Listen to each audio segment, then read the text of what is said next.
우리가 읽은 이 말씀은 청량줄 잡은 사람의 환상인데 스가랴는 8개의 환상을 하나님께로부터 받았습니다. 오늘 우리가 살펴볼 이 환상은 세 번째예요. 세 번째 환상 중에 청량을 한다는 거죠.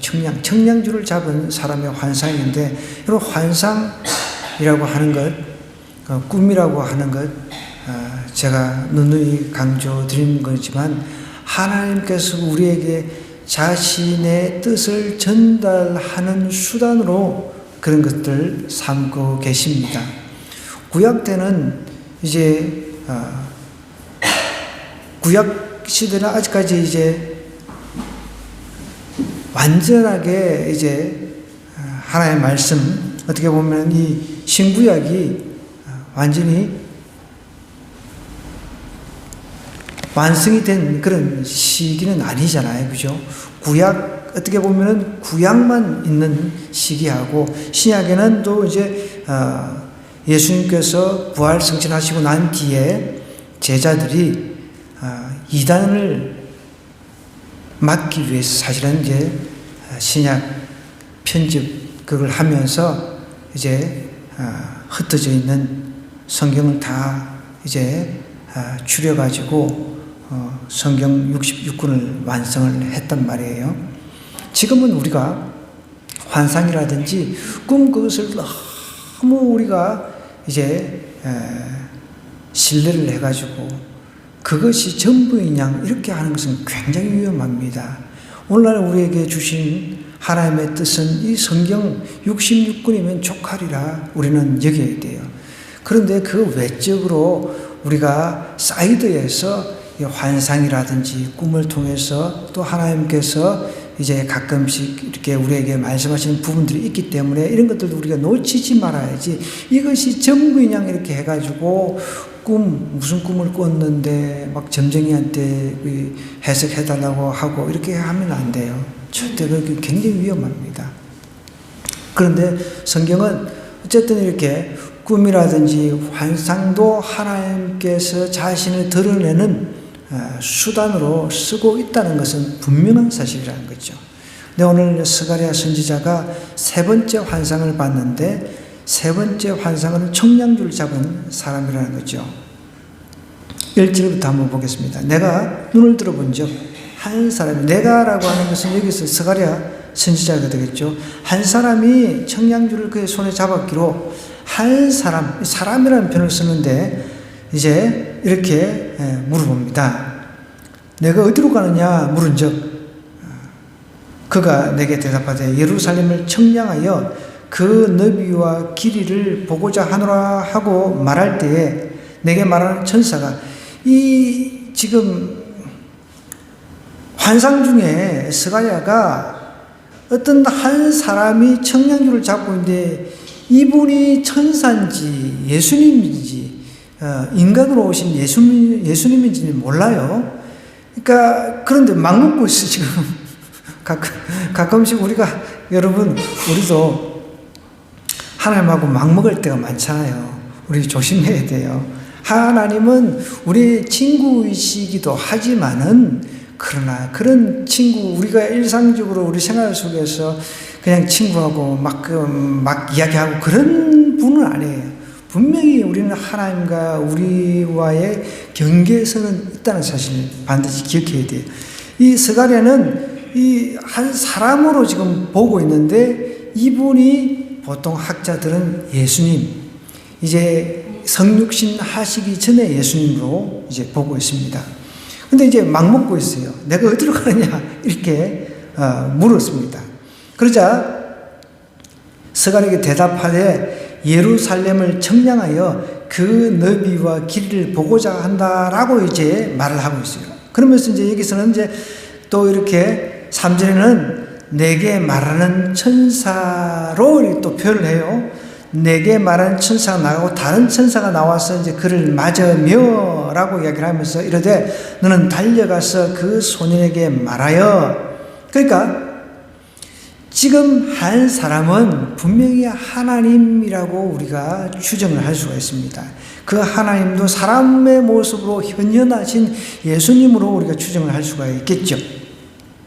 그래서 이르되 이렇게 이야기하면 넌 달려가서 그 소년에게, 그 소년이라고 하는 소년은 스가랴를 말하는 겁니다. 스가랴 선지자를 말하는 거예요. 소년에게 말하여 이르기를 예루살렘은 그 가운데 사람과 가축이 많으므로 성곽 없는 성읍이 될 것이라 하라. 여호와의 말씀에 내가 불로 둘러싼 성곽이 되며 그 가운데서 영광이 되리라 라고 말씀을 하고 있습니다. 청량줄을 잡은 사람이 예루살렘을 지금 청량을 하러 간다는 것이죠. 이때 환상을 본 이때 상황이 어떤 상황입니까? 예루살렘은 황폐한 그런 상황이었습니다. 이제 바벨론 포로에서 이제 기환해가지고 나름대로 이제 기환 자들이 나름대로 이제 추스려가지고 다시금 이제 생업도 시작하고 그런 가운데 어떻게 해서든지 학계라든지 이런 선지자들의 그 도전을 받아가지고 성전을 재건하려고 애를 쓰는데 막막한 거죠. 먹고 사는 것도 해결도 안 됐는데 하나님께서는 선지자를 통해서 성전 재건을 먼저 하라고 이야기를 하니까 참 그러나 여러분 우리 삶 속에 우선순위가 내가 지금 굶어 죽는다 하더라도 하나님이 1순위가 되어야 된다는 거예요. 여러분 우리 주변에 하나님이 2순위로 뚝 떨어지는 경우가 참 많잖아요. 조금 먹고 살기 힘들다고 그냥 주일 내팽개치고 하나님 떠나버리는 그런 사람들이 참 많이 있습니다. 우리만의 문제가 아니라는 거죠. 전국적으로 다 그런 일들이 너무 많은 거예요. 하나님은 하나님 우선주의의 삶을 살 때 하나님께서 먹고 마시는 문제를 하나님께서 친히 해결해 주신다는, 길을 열어주신다는 거예요. 여러분, 하나님께 길을 열어주실 때 우리의 삶의 문제가 하나하나 풀려지죠. 그렇지 않습니까? 하나님께서 비를 만약에 닫아버려요. 비를 안 내리게 해요. 그럼 우리가 농사를 지을 수가 없잖아요. 적당한 비바람, 그리고 적당한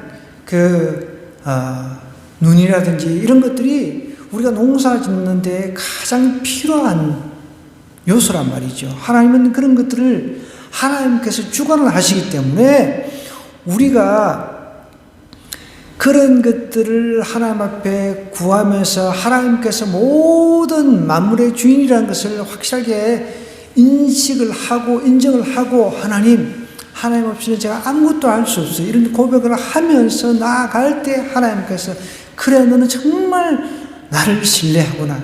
신뢰라고 하는 것은 확실하게 믿는다는 뜻이잖아요. 그래서 하나님께서 또 길을 열어주고 길을 열어주고 길을 열어주신다는 거죠.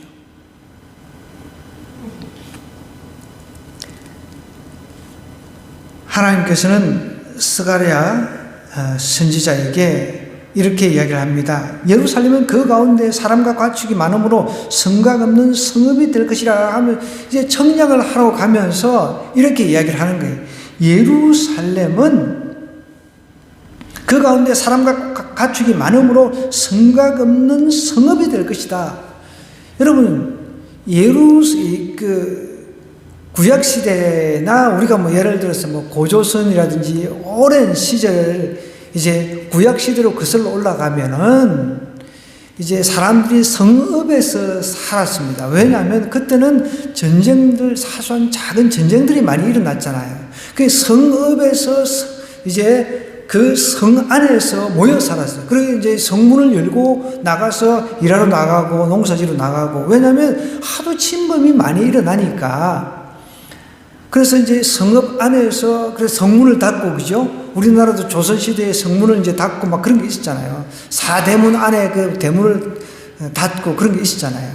그러니까 하나님께서 스가랴에게 환상을 보여주시는 그 환상이 뭐냐면, 이제 우리가 쉽게 좀 예수님께서 이제 예루살렘 전체를 이제 청량하기 위해서 청량줄을 잡고 이제 가시는 것을 이제 보여주시면서 앞으로 이 성, 니네들이 볼 때는 황폐한 성읍이지만 앞으로 어떤 성읍이 될 것이냐면 성곽도 없는 큰 성읍, 사람도 많이 이제 그 다음에 가축도 많이 있는 그런 큰 성읍이 될 것이다 라고 희망적인 메시지를 전하고 있다는 거죠. 지금 유대 사람들이 모두 다 돌아온 건 아니잖아요. 바벨론 포로로 잡혀갔던 사람들 중에 모든 사람들이 다 돌아온 건 아닙니다. 일부만 돌아온 거죠. 나는 그래도 고향 땅에 가서 살다가 죽을란다. 이런 사람들, 고향에 대한 간절한 마음이 있는 사람들만 왔단 말이에요. 그런데 일부는 거기서 이제 터잡고 이제 뭐 한 70년 동안 이제 텄다고 있다 보니까 나 여기는 좋다. 나는 여기서 이제 뭐 계속 살란다 하고 남아있는 사람들도 많이 있었단 말이에요. 그런 가운데 이제 일부가 돌아와서 자기 이제 먹고 살 그런 생업의 터도 닦아야 되고 하나님의 성전도 재건해야 될 이런 상황을 이제 맞닥뜨리니까 앞이 캄캄한 거예요. 그런 가운데서 하나님께서 환상을 통해서 희망의 메시지를 주고 있다는 거예요. 여러분, 우리가 삶이 우울하고 힘들 때 하나님께서 꿈이라든지 환상을 통해서 우리에게 희망적인 것을 보여주면 얼마나 힘이 됩니까? 힘이 되죠. 예. 저도 최근에 어떤 꿈을 꿨어요. 저는 여러분들도 꿈을 꾸죠. 근데 저는 하나님께서 꿈을 통해서 많이 이야기를 하십니다. 근데 제가 늘 기도하는 그런 사람들이 있는데 영혼 구원을 위해서 저는 매일같이 기도하죠. 매일같이. 근데 그 꿈에 제가 아주 아끼는 그 자매의 친구예요. 그 어떤 때는 참 그 복음을 전함에 있어서 조심할 부분도 우리가 있잖아요. 함부로 들이밀고, 제가 지금 그런 걸 잘하거든요. 함부로 들이밀고 뭐 그 복음을 전하고 그러는데, 걔한테는 제가 어떨 때는 문자 메시지는 처음에는 잘 안 보내다가 이제 한 번씩 이제 우리 낚시질 하듯이 문자를 띄워 보내요. 그래, 무슨 반응이 있나. 그러면 뭐, 어떤 경우는 문자 보내면 띡 전화 와가지고, 너 이런 거 보내지 마. 뭐 이런 경우도 있잖아요. 근데 여러분들 그런 경험이 없나 봐요. 보내보지는 않아가지고요. 저는 죄다 안 믿는 친구들이니까. 근데 이제 한번 띡 보내보니까, 전혀 다른 실은 내색이 없어. 그래서 계속 보내다가 또 이제 설교 편집을 해가지고 어떤 경우, 진짜 복음에 대해서 내가 잘 설명을 한 것 같아. 이런 경우, 이제 초보자들이 듣기에 편한 것들 있잖아요.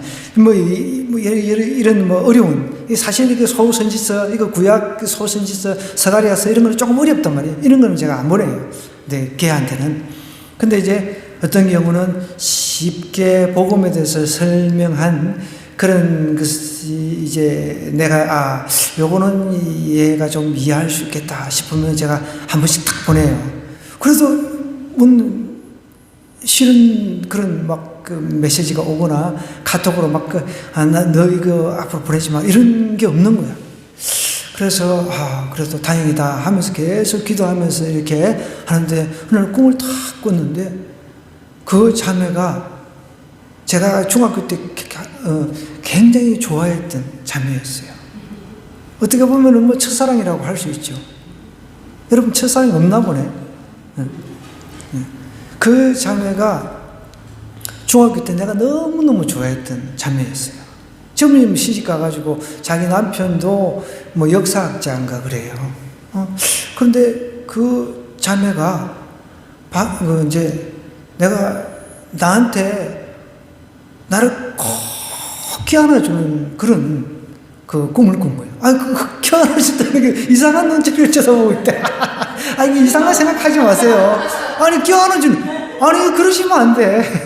여러분, 우리 박영규 씨, 그분도 기독교인이잖아요. 내가 최근에 무슨 프로그램 중에 이제 노래 프로그램 중에 우리는 그 노래를 불러가지고 아주 내가 좀 감동을 많이 받았는데 그분이 이제 찬양도 잘해요. 근데 우리는 이렇게 부르면서 이제 거기에 이제 MC 중에 누구지? 누구죠? 유재석하고 여자 한 명 있잖아요. 김희애인가? 예, 김희애. 근데 이제 박영규 씨가 그런 이야기를 했어요. 김희애 씨가 자기 첫사랑이다고. 여자로서 가장 처음 사랑했던 여자라고 하면서 35년 만에 만난다고 하면서 김혜희 씨한테 가니까 김혜희 씨가 막 포옹을 해주더라고. 난 너무 감동적이었어요. 그게 나는 진짜 감동적이었어요. 그래서 내가 하나님, 우리 친구들 이렇게 다 예수 믿고 구원받아서 나의 기도의 동력자 되게 해주세요.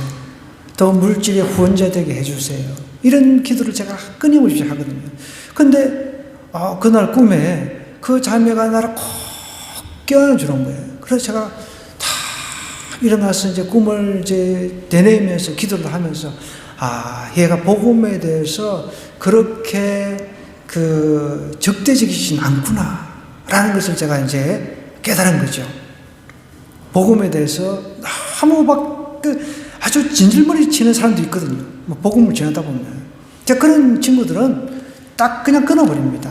굳이 싫다고 하는 사람들한테 복음을 전해가면서 이렇게 할 필요는 없잖아요. 복음을 가치 있는 복음을 갖다가 그 가치를 모르는 사람한테 줄 필요는 없거든요.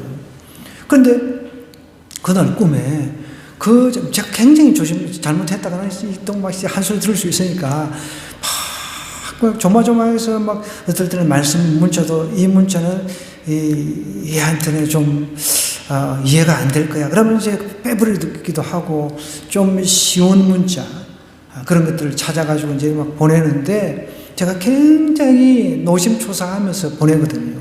그런데 하나님께서 꿈을 통해서 그 자매가 나를 꼭 안아줄 때 내가 든 생각, 아침에 기도하면서 이제 든 생각은 하나님께서 이 자매가 그래 복음에 대해서 그렇게 반항적이고 적대적이진 않구나라는 것을 하나님께서 기도 속에서 깨닫게 해주시더라고요. 진짜 어떤 사람은요 복음에 대해서 굉장히 오픈적이에요. 그런데 하나님께서는 꿈을 통해서 어떤 걸 가르쳐 주시냐면 똑같은 자매, 우리 초등학교 친구인데 멀리 떠나는 거예요. 자기는 믿는다는 거예요. 믿는다고 하면서도 내가 믿는다는 것이 교회도 안 다니고 믿는다는 것은 그냥 있을 수가 없거든요. 근데 제가 계속 권면을 해도 세상 이제 먹고 사는 것 때문에 이제 그 자매 또 다른 자매 같은 경우는 이제 노래방도 운영을 여러 개를 해요. 노래방도 음주 가무를 할 수 있는 노래방이 있잖아요. 그런 걸 하는데 그 자매는 또 꿈을 통해서 그 자매는 빨리 떠나는 꿈을 꾸시는 거예요. 꾸게 하시는 거예요. 그러니까 하나님께서 그 꿈들을 꾸게 하면서 이 자매는 복음에 대해서 정말 뭔가 오픈되어 있다고 하면서도 하나님을 거부하는 그런 사람이 있는가 하면 어떤 사람은 복음에 대해서 굉장히 이제 거부할 것 같은데 아닌 복음에 대해서 수용적인 그런 사람들이 있다는 거죠. 그런 것들을 꿈을 통해서 하나님께서 저에게 가끔씩 이렇게 보여주실 때가 있거든요. 그러니까 여러분, 우리는 꿈이라든지 환상을 통해서 하나님께서 나에게 어떤 사인을 주신다라고 하면은 그것을 놓고 여러분 각자가 이제 기도를 하셔야 돼요. 그럼 하나님께서 그 기도 가운데서 반드시 응답을 주신다는 거예요. 다른데 굳이 안 물어도 그 꿈이라든지 환상, 하나님의 환상이 무슨 내용입니까? 저는 잘 모르겠습니다. 하나님 깨닫게 해주세요. 그러면서 기도하다 보면 하나님께 기가 막히게 그것을 다 풀어서 깨닫도록 해주신다. 왜? 하나님은 우리 그 수준에 맞게끔 다 이렇게 깨닫게 해주세요. 하나님은 그래서 우리에게 하나님의 그 뜻을 알려주시기 위해서 드러내 주시기를 원하십니다.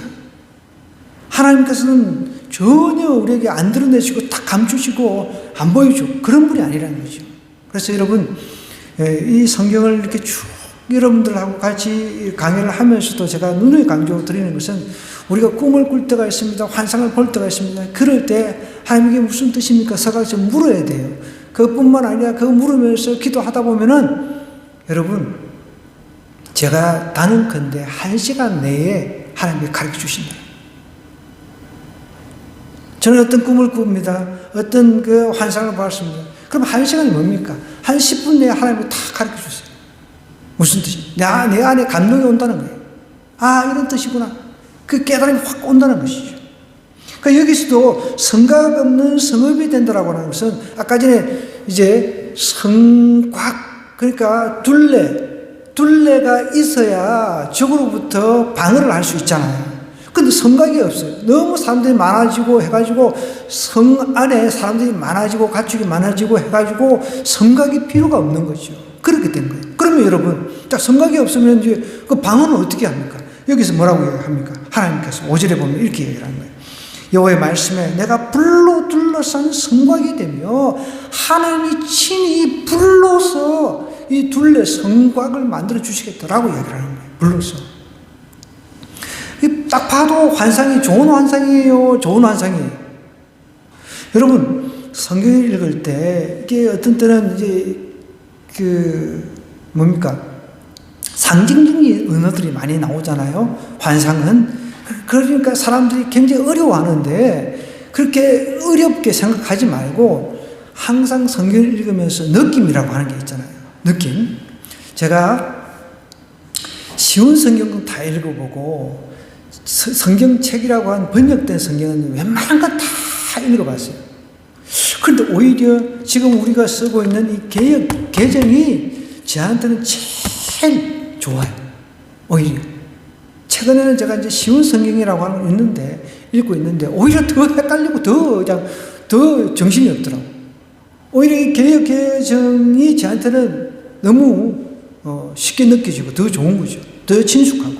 그러니까 여기서도 불로 둘러싼 성곽이 된다라고 하는 걸 이게 뭔 말이야? 뭐 이렇게 생각하지 말고 그냥 처음에 쭉 이렇게 묵상을 하잖아요. 한번 읽었는데 몰라요. 그럼 두 번째 들어갑니다. 두 번째, 한 세 번째 이렇게 하면서 그 느낌을 찾으라는 거예요. 느낌을 찾으면 이게 하나님께서 보여주신 환상 중에 좋은 느낌이구나. 이거는 딱 알 수가 있잖아요. 우리가 본능적으로 그런 알 수가 있습니다. 하나님께서 우리에게 성령의 그 지혜를 주시기 때문에 성령님이 우리 안에 계시기 때문에 그런 것을 주신다는 거예요. 그러나 이제 단어 하나하나가 이제 어려울 때가 있어요. 그런 건 이제 우리가 뭐 사전 요즘에 인터넷 잘 되어 있으니까 찾아보면 돼요. 뭐 챗GPT한테 물어봐도 되고. 그러니까 느낌을 딱 보면 내가 불로 둘러싼 성곽이 되겠다. 하나님이 이스라엘의 그 불로 둘러싼 성곽이 되겠다라고 하는 거예요. 지금 하나님은 이스라엘 사람들이 이제 사람도 많아지고 가축도 많아지고 이제 성 안에서만 살 수 있는 그 한계에서 넘어가가지고 밖으로까지 이제 퍼뜨리게 해주시겠다라고 이야기를 하는 거예요. 그런데 그러면 사람들은 그런 생각을 할 게 아닙니까? 성곽이 없으면 우리가 어떻게 그 적들로부터 보호를 받지? 근데 하나님이 친히 보호자가 되겠다는 거죠.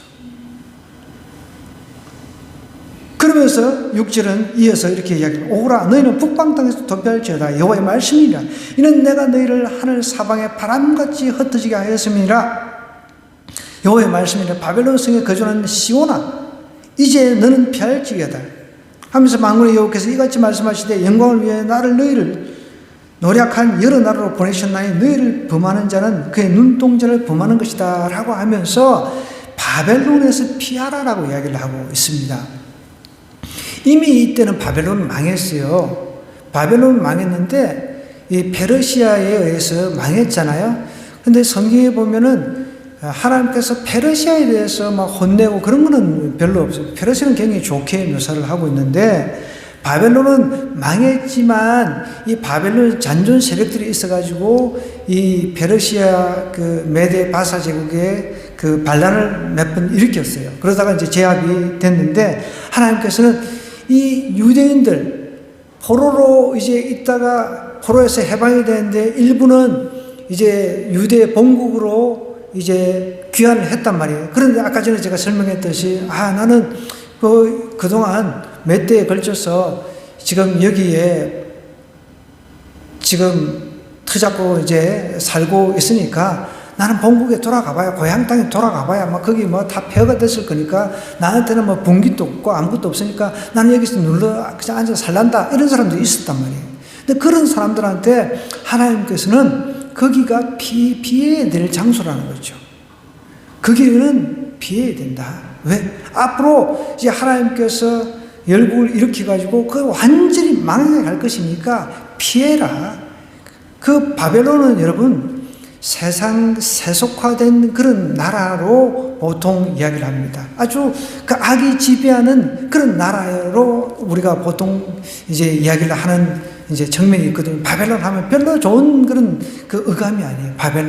바벨론은 그 악에 물든 그런 그 나라로 보통 이제 우리가 뉘앙스를 그렇게 이제 받아들이거든요. 하나님께서는 바벨론 성에 거주하는 유대인들한테 그쪽에 계속 있어가지고 죄와 부삼아서 뭔가 경제적으로 안정은 되어 있지만 그쪽은 니네들이 계속 거주해야 될 땅이 아니다. 그쪽에서 피해야 된다라고 이야기를 하는 거예요. 여러분, 하나님을 떠나서 하나님 보호가 없는 땅에서 아무리 잘 먹고 잘 산다 한들 그게 무슨 의미가 있겠습니까? 그러나 내가 하나님 보호 울타리 안에서 비록 여러 가지 지금 현재 상황은 어렵고 힘들고 그런 상황이라 할지라도 하나님이 우리의 보호자, 불러서 우리의 울타리를 탁 쳐주시고 우리를 갖다가 보호해 주시고 앞으로 우리의 삶을 갖다가 인도해 주시겠다고 분명히 말씀을 하시잖아요. 그러면 여러분 어떤 것을 우리가 택해야 되겠습니까? 하나님 보호 울타리 안에 있는 게 낫죠. 하나님 보호의 불러서 우리를 보호해 주시는 그 울타리가 훨씬 낫다는 거예요. 근데 바벨 땅에 이미 자리 잡고 돈도 좀 벌어놓고 나름대로 이제 뭐 재산도 정식해놓고 나름대로 삶의 터전도 다 닦아놓고 자녀도 뭐 안정되게 이제 키우고 양육시켜놓고 그런 가운데서 그 가봐야 뭐 또 고생할 텐데 다시 처음부터 이제 시작하려고 그러면 힘들잖아요, 그죠? 그런데 하나님은 그런 마음을 가지고 있는 유대 백성들에게, 남은 유대 백성들에게 바벨론에서 피해라 라고 이야기를 하는 거예요. 그러면서 내가 손을 그들 위해 움직인 적 그들이 자기를 섬기는 자들에게 노략거리가 되리라. 그래, 바벨론은 노략거리가 된다는 거예요. 그 땅은 빨리 피하라는 거예요. 그러면 17절에서 이렇게 이야기해요. 여호와의 말씀에 시온에 따라 노래하고 기뻐하라. 이는 내가 와서 내 가운데 머물 것입니다. 이제 여기서는 이제 10절부터는 메시아께서 오실 예언에 대해서 이야기를 하는 거예요. 메시아가 다시 오실 것이다. 그날에 많은 나라가 여호와께 속하여 내 백성이 될 것이요 나는 내 가운데에 머물리라. 내가 만군의 여호와께서 나를 내게 보내신 줄 알리라. 여호와께서 장차 유다를 거룩한 땅에서 자기 소유로 삼으시고 다시 예루살렘을 택하시니 모든 육체가 여호와 앞에서 잠잠할 것은 여호와께서 그의 거룩한 처소에서 일어나심이라 하더라라고 이제 이 장을 끝내고 있습니다. 예수님께서 초림하실 때 예루살렘에 오셨잖아요, 그죠? 예루살렘에 도성에 오셨어요, 그죠? 나사렛 예수 유대 베들레헴에서 나시고 나사렛이라고 하는 동네에서 이제 성장을 쭉 하셨죠. 예수님께서 이렇게 구약시대 때 스가랴부터 시작해서 많은 선지자들에 의해 가지고 우리의 메신저, 어떻게 보면 구원자로 오실 것을 수없이 이렇게 약속을 하시고 그 약속이 앞으로 이렇게 이루어질 것이다 라고 하는 것을 스가랴도 동일하게 이야기를 하고 있는 거죠. 그러면서 지금 눈에 보이는 환경은 너무 암울하지만은 기뻐해라. 단순히 눈에 보이는 우리의 그 잘 먹고 잘 사는 그것만 우리가 들여다보면 아무 소용이 없죠. 아무 소망이 없잖아요. 그죠? 아무 소망이 없죠. 그러나 우리가 우리 삶의 종착지에서 내 삶 이후에 또 다른 세계가 있다라고 생각한다면 이 땅에서 예수 믿고 죽는 것만큼 행복한 그 죽음이 어디 있습니까? 여러분 보십시오. 11절에 보면 그날에 많은 나라가 여호와께 속하여 내 백성이 된다. 여러분들 하나님의 백성이 되는 것만큼 기뻐할 일이 어디 있냐는 거예요. 그럼 세상에 내가 하나님 백성 된 것만큼 기쁜 소식이 어디 있어요?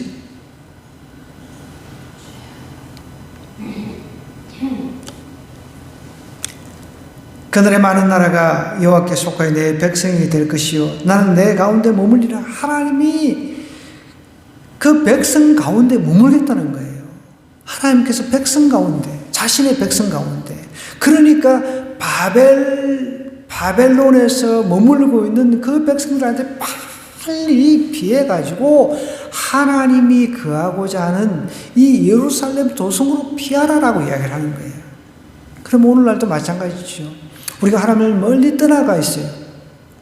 그것이 이제 멀리 떠나 사는 것, 이 땅에 살아가는 동안에 돈이 최고다라고 생각하잖아요. 많은 사람들이. 돈이 있으면은, 물론 할 수 있는 게 많죠. 할 수 없는 것보다는. 그런데 그것을 성곽으로 이제 삼아가지고, 나는 잘 먹고, 이제 이 정도 잘 먹고 잘 사는데 나는 편안할 때 어떻게 하나님께 그때 오라고 하시잖아요. 하나님께 그 영혼을 부르신다는 거죠. 그러면 그 자기가 쌓은 것, 그것이 누구시 되겠냐고 주님께서 물으시잖아요. 우리 주님은 자신의 백성 가운데 거하시겠다고 약속을 하시는 거예요. 그러니까 멀리 바벨론 그 포로 생활하면서 이제 뭐 해방도 됐겠다. 나름대로 이제 거기서 인정받고 이제 재산 정직도 하고 모든 삶의 기반이 잘 이렇게 이제 닦이진 상태에서 아이고 여기는 참 좋다. 뭐 우리 뭐 고향 돌아가 봐야 무슨 소용이 있나. 그런 사람에게 지금 하나님께서 이 환상을 통해서 청량줄을 잡은 사람 예수 그리스도를 통해서 이렇게 반복해서 말씀하고 있습니다. 앞으로 내가 예루살렘에 갈 것이다. 미리 이야기를 하는 거예요. 예루살렘으로 갈 것이다. 앞으로 인간의 그 몸을 입고 예루살렘으로 갈 것이다. 그러니까 그쪽으로 피해라. 그쪽을 피하는 것이 복되다라고 지금 말씀을 하고 있는 것이죠. 여호와께서 장차 유다를 거룩한 땅에서 자기 소유를 삼으시고 다시 예루살렘을 택하신다라고 이야기를 하고 있어요. 자기가 그 택한 백성 하나님께서 반드시 이제 보호해 주신다는 것입니다. 자, 그럼 오늘 간단히 정리하고 우리가 또 마무리 좀 할 텐데요. 청량하는 자의 환상을 통해서는 하나님이 불로 성곽이 되어 주시겠다는 거죠. 그러면서 바벨론 성읍에서 뭔가 이제는 뭐 안정됐다라고 생각하는 사람들한테는 빨리 피해라. 그것이 결코 좋은 게 아니라는 거죠. 그러면서 주님께서 이제 내 가운데 예루살렘 하나님께서 택한 백성 가운데 거하시겠다는 거예요. 여러분, 우리 예수님께서 이 땅에 오셔서 우리 인류를 위해서 돌아가셨잖아요. 여러분, 한번 그 부분을 한번 생각해 보셔야 돼요.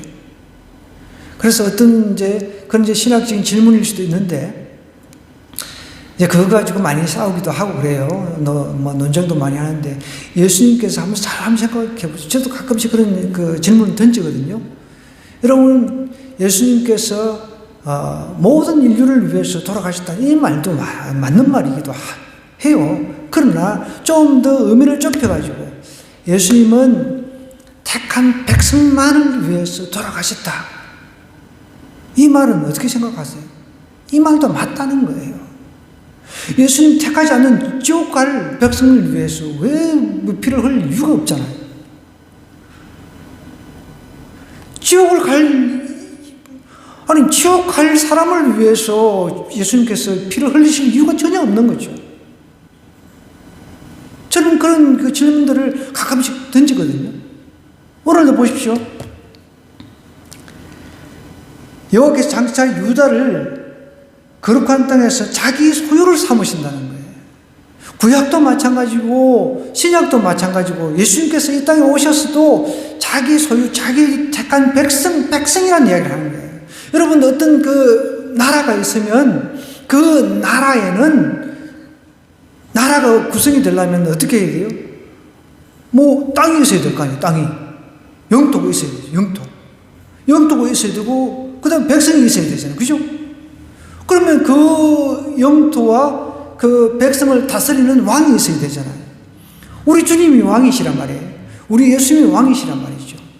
그런데 그 예수님이 그 통치를 하는 그 나라가 이제 그 어떻게 보면은 나라의 개념이죠. 하나님의 나라라고 하는 이 개념은 하나님의 통치를 받는다는 뜻입니다. 하나님의 통치를 받는 사람만이 하나님의 백성인 거죠. 내가 예수님의 통치를 지금 받고 있어요. 삶 속에서 사탄 마귀의 통치를 받는 사람들은 그 두 주인을 우리가 동시에 섬길 수 없다고 했으니까 사탄 마귀를 섬기는 사람은 그걸로 가버리잖아요. 우리가 잘 보시면 알아요. 그 사람이 진짜 양쪽은 절대로 못 섬긴다고 그랬어요. 동시에 이쪽도 섬기고 뭐 물질도 섬기고 하나님도 섬기고 이거는 있을 수 없다고 하나님이 직접 이야기를 하셨어요. 그러면 내가 지금 하나님의 통치를 받는가? 아니면 세상 그 사단 마귀의 통치를 받는가? 이거는 자기가 더 잘 알아요. 이것도 섬기고 저것도 섬기고 이거는 절대 있을 수가 없거든요. 근데 보십시오. 여기서도 보면은 많은 나라가 그날에 많은 나라가 여호와께 속하여 하나님의 백성이 된다는 거예요. 하나님의 백성. 하나님의 백성은 어떻게 해요? 그 성과가 하나님께서 불러서 다 보호해 주신다는 거예요. 여러분, 우리가 기뻐해야 될 것은 내가 하나님의 백성 된 것, 예수님 때문에 하나님의 백성 된 것, 이거 제일 기뻐해야 되는 거예요. 우리 이번에 극기 해가지고 우리 유집사님이 20만 원짜리 가족 회식 상품권을 받았다는데 그것도 아주 축하할 일이죠. 한번 먹고 나면 없어지잖아요. 그런데 하나님 백성 됐다라고 하는 것, 이거는 그거하고 비교를 할 수가 없는 거예요. 그래서 하나님의 백성 됐기 때문에 이 백성을 위해서 예수님께서 피를 흘려 주셨다는 거예요. 그럼 거기에 대한 그 빚진 삶이 우리가 있어야 되는 거죠. 나를 위해서 피를 흘려 주셨는데 자신의 백성을 위해서 내가 이런 사람 되겠나? 그러면서 사람이 그것을 깨닫고 나면은 삶이 변화가 일어나는 거예요.